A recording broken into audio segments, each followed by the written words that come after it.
In the dawn of all things, before the shadow stretched long across the land, there was only perfection. A singular, divine will sculpted existence, breathing life into a world of pristine balance and boundless grace.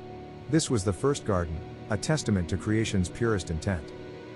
Within the heart of this nascent paradise, rooted deep in the tree of knowledge, lay not fruit, but 4 blades. These were not weapons of war, but conduits of cosmic truth, forged from the very essence of order and consequence.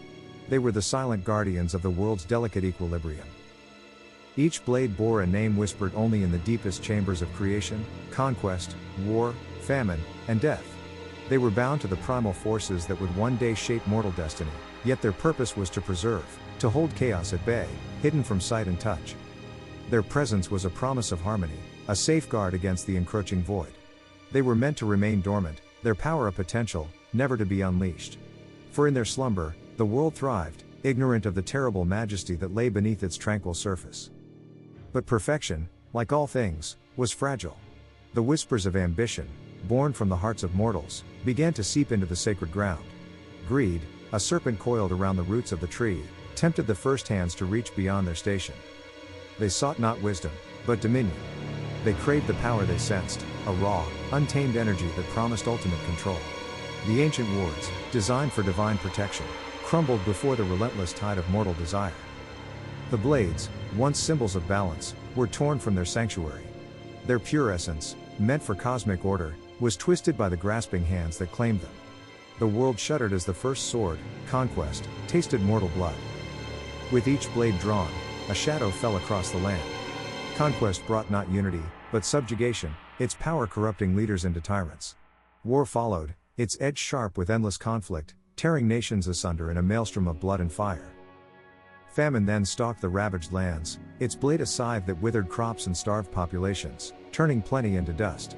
Finally, death, once a gentle transition, became a relentless reaper, its touch cold and indiscriminate, claiming all in its path. The world, once a tapestry of vibrant life, unraveled into a grim shroud of despair. The very power meant to preserve harmony now fueled an insatiable cycle of destruction. The blades, once pristine, grew dark and brittle, their divine purpose utterly perverted. Their essence, strained beyond endurance by mortal malice, began to fracture. With a final, echoing shriek that tore through the fabric of reality, the 4 swords disintegrated. They shattered into countless shards, scattering across the blighted earth, leaving behind only echoes of their terrible power and a world forever scarred by their fall. Across forgotten ages, whispers echo of a power absolute. A force capable of bending will, shattering empires, and forging new destinies. It is a legend etched in the very fabric of fear and ambition. Such power rarely manifests without a vessel. A conduit for the insatiable hunger for control. History remembers many such instruments, but none compare to the one spoken of in hushed tones. It is not merely a weapon. It is a statement. A declaration of ultimate authority, carved from the very essence of conquest itself. Its name alone can chill the blood of kings. This is the tale of a blade, born of myth and steeped in the blood of countless ages. A relic that does not merely take lives, but claims souls. Its existence is a scar upon the timeline, a constant reminder of what mortals can achieve, or unleash, when driven by the deepest desires for dominion. It waits, always, for the hand bold enough, or perhaps foolish enough, to wield its terrible might. Forged from silver-white steel, the blade gleams with an ethereal light. It is a moonbeam solidified, a shard of starlight brought to earth, humming faintly with an ancient, restless power. This is no ordinary metal. It is a substance born of cosmic dust and forgotten magic, imbued with a will of its own. A silent song of dominance resonates from its very core. Intricate runes spiral along its fuller, a language of forgotten sorcery. These glyphs are not merely decorative, they are conduits, channels for the blade's terrifying purpose.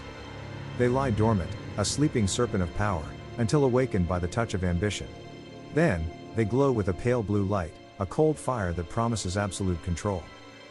The hilt, wrapped in ivory leather, feels unnervingly warm to the touch. It is a stark contrast to the blade's cold luminescence, hinting at a deeper, more primal connection. At the pommel, a sapphire pulses with a soft, rhythmic glow. It beats like a captured heart, a living gem that mirrors the dark desires of its wielder. When drawn, the sword of conquest does not merely emerge, it manifests. A palpable aura radiates from its silver-white edge, a wave of oppressive power that sweeps across the land. This is the true terror of the blade. It does not require a strike to conquer, nor a battle to win. Its mere presence is enough to shatter resolve and instill absolute obedience. Allies, even the most loyal, find themselves compelled to kneel. Their wills bend, their spirits falter, caught in the inescapable grip of its silent command. Armies, vast and formidable, falter before its unholy light. Their courage drains away, replaced by an instinctual terror that compels them to drop their weapons and surrender. The pale blue glow of the runes intensifies, a chilling beacon of absolute dominion. The sapphire in the pommel throbs faster, mirroring the accelerated pulse of a world brought to its knees. It is a weapon that conquers without bloodshed, though bloodshed often follows. It is the ultimate tool for those who crave not just victory, but total subjugation. To wield such a blade is to invite destiny, and perhaps damnation. Its power is intoxicating, a siren's call to the darkest corners of the soul. It promises absolute control, but at what cost? What does it demand in return for such unparalleled dominion? The legends are silent on this, or perhaps too terrified to speak. The sword of conquest does not merely serve, it consumes. It shapes its wielder as much as its wielder shapes the world. A symbiotic terror, bound by ambition and fear. Its story is not yet complete. The echoes of its power still resonate through the ages, waiting for the next hand to grasp its ivory hilt. Are you prepared to face its terrible allure? To gaze upon the silver-white steel and feel the hum of its ancient power? To witness the pale blue glow of its runes? The sword of conquest awaits. Its legend is a testament to the terrifying beauty of ultimate power, and the eternal struggle for dominion. There are whispers of a blade, born not of mortal forge, but of the very essence of conflict. It is known only as the Sword of War, a name that carries the weight of countless ages. Its surface burns with a dull, persistent crimson, a hue that seems to pulse with an inner, malevolent light. This is not the glow of heated metal, but the deep, indelible stain of every drop of blood it has ever claimed. The sword remembers. It remembers the screams of the vanquished and the roars of the victors. Its very being is a testament to the endless cycle of strife, a silent, burning chronicle of humanity's darkest impulses. To gaze upon its crimson heart is to glimpse the abyss of history. Along its ancient edges, a shimmering heat dances, visible even in the dimmest light. When it cleaves the air, faint trails of steam rise, as if the atmosphere itself recoils from its passage. This is the sword's breath, a searing exhalation of perpetual battle. Its crossguard flares outward, shaped with an unsettling precision, like the outstretched wings of a pair of ravens. These dark, metallic feathers seem poised for flight, ready to carry away the souls of the fallen. They are a grim omen, a silent promise of impending doom.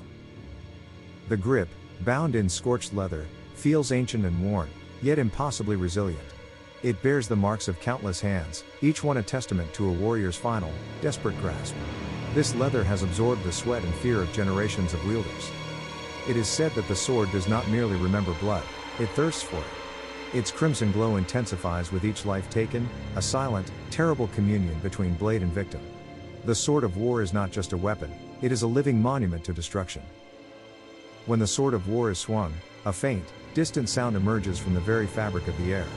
It is the rhythmic, ominous thrum of battle drums, echoing from forgotten fields of slaughter. These are not mere memories, but a summoning. They are the heartbeats of armies long turned to dust, a spectral cadence that precedes inevitable conflict.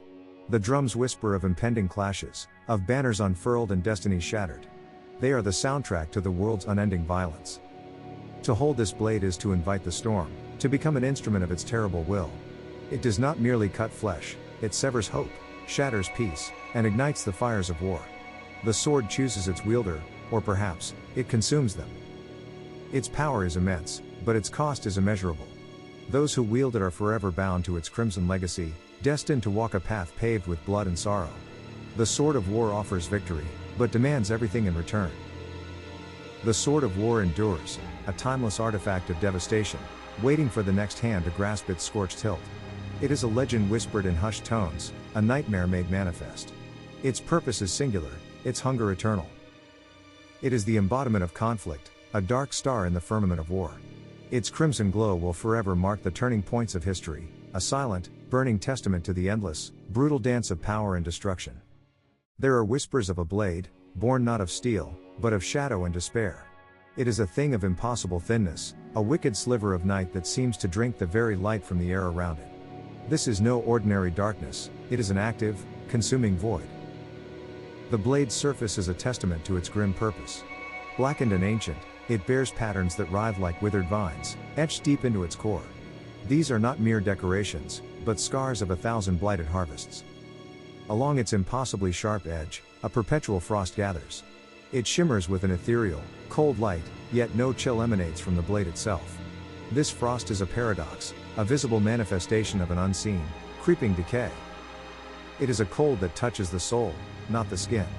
A silent promise of desolation, clinging to the weapon like a shroud. This unnatural rhyme speaks of a power that defies the very laws of nature. The handle offers no comfort, no warmth. It is carved from dark, ancient bone, shaped into the grotesque semblance of a skeletal hand. Each knuckle, each joint, feels unnervingly real beneath the grip.